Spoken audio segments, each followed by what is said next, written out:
was not born a rebel. I became one. Once, I believed in the illusion. I saluted their flags. I stood for their anthems. I worked, I paid, I obeyed. I thought if I followed the rules, I'd earn peace. But the rules were made to keep us crawling, and peace was never part of the plan. The system is not broken. It was built like this.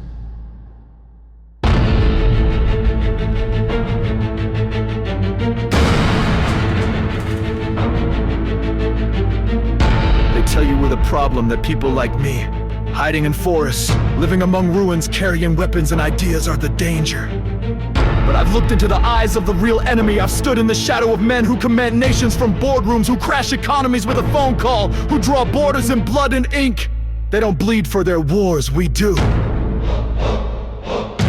They call us insurgents.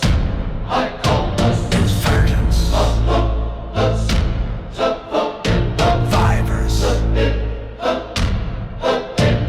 Before I became a fight, I saw the truth in fragments. Famine that wasn't a mistake, a war that didn't need to happen, a death that could never be paid. Every crisis was a puzzle piece, and when I put them together, I saw the full picture. Control, not peace. Not democracy. Control. They control what you eat, what you learn, what you fear. Your media, your medicine, your dreams. They use fear like a leash, money like a whip, and ignorance like a cage. They speak of freedom while tightening the collar, and they smile, but I broke out. I ran into the fire, into the wild, into the unknown. I met others, different faces, same scars. We didn't look like heroes.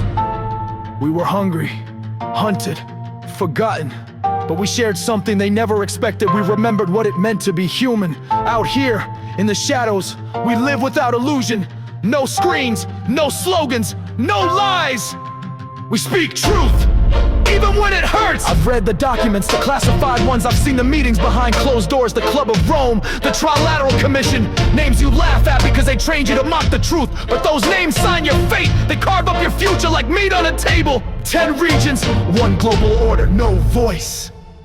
They said it openly: control the economy, control the people, break the family, destroy the faith, feed the fear. And then they watched as you swallowed the poison. Not because you're weak, but because you're tired. But listen to me now. You are not alone, and you are not powerless. I've seen the spark in the eyes of villagers who lost everything but still choose to resist. I've heard children whisper forbidden ideas like seeds in the wind. I've watched cities rise in rebellion, quiet at first and louder than any bomb. They can kill a man, they can erase a name, but they can't stop a fire once it starts in the soul. This is my confession, not of guilt, but of purpose. I fight not because I hate the world, because I know it can be more. I fight because I see what they stole from you. Your curiosity, your rage, your tenderness, your truth. I fight because someone must. Not with bombs alone, but with stories, with voices, with the raw, aching memory of freedom. You don't have to join us in the jungle. Your front line is where you stand. Turn off the noise, question everything, speak when they tell you to be silent. Laugh in the face of their fear. Teach your children that freedom isn't a gift, it's a birthright, and it must be protected even when the cost is high. We are not terrorists, we are the immune system of the world. They infected it, we bleed to heal it. And every time one of you opens your eyes, every time you choose truth over comfort, resistance over obedience, you join us even if you never pick up a rifle. So here it is, my voice, unfiltered.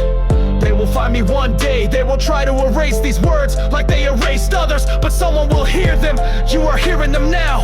And if you feel that tremble in your chest, if something inside you stirs and refuses to go quiet, then know this: you are already one of us. We don't need millions.